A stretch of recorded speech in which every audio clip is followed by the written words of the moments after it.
चिंतक नहीं हूं, बार बार कहता हूं, और ये सवाल ऐसा आएगा ये भी कल्पना में भी नहीं था। तो सवाल ये था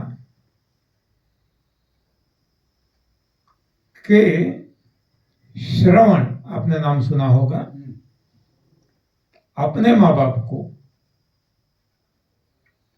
तीर्थाटन के लिए लेके जाता है।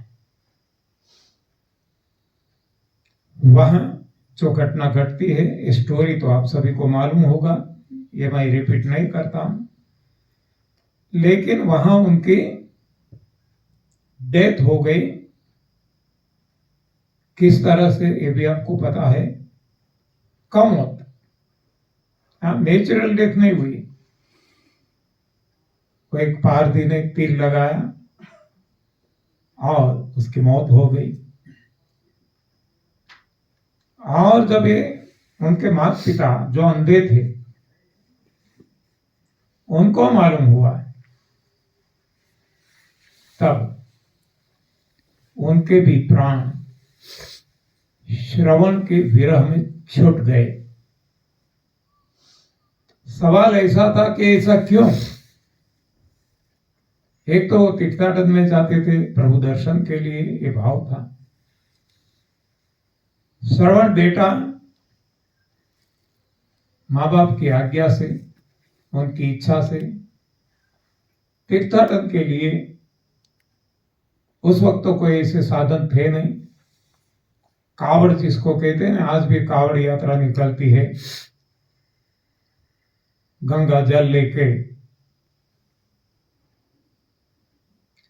तो ऐसी कावड़ में अपने कंधे पे दोनों ओर, एक बाजू मातुश्री, दूसरी ओर पिताश्री, अपने कंधे में लेकर चलकर इतनी कठिन यात्रा, कितनी बड़ी सेवा वैसे कहा जाए तो, और इसका फल ऐसा, ये उनका सवाल था कि ऐसा फल मिला। श्रवण की भी कमौत, माता पिता की कमौत,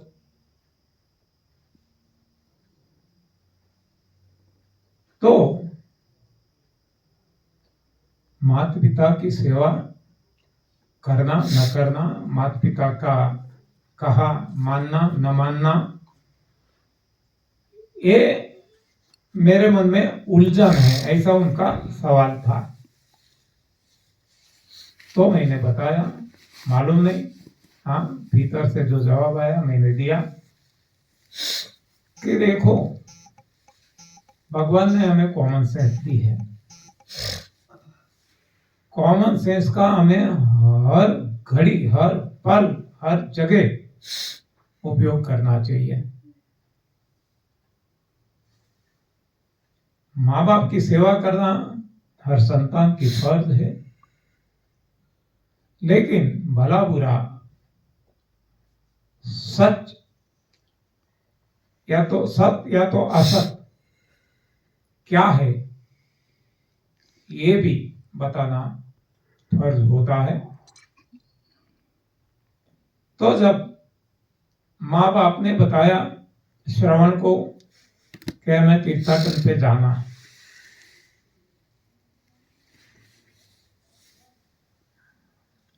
तब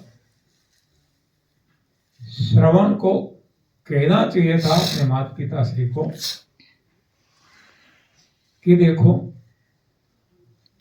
आप कहेंगे मैं ले चलूंगा, कोई बात नहीं, मेरी फर्ज है, लेकिन आप आंखों से देख नहीं सकते।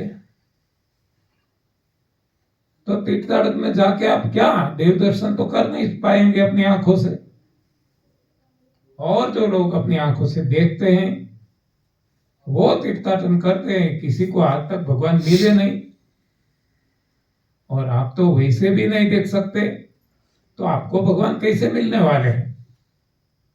और भगवान को ही आपको पाना है, तो आप भीतर जाओ, वहां आंखों की जरूरत नहीं। वहां ऐसी कष्टदायक सफर की जरूरत नहीं, तीर्थाटन करने की जरूरत नहीं है। घर बैठे भगवान अपने भीतर बैठे हैं, वहां मिल सकते हैं। तो क्यों ये सब कुछ करें? लेकिन शायद श्रवण के पास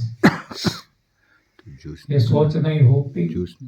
केवल इतना किसी ने जो बताया कि माँ बाप की सेवा करना, माँ बाप जो कहे हाँ इसे फॉलो करना, इसके आज्ञा का उल्लंघन नहीं करना, तो ये लेके चला और ये परिणाम मिला।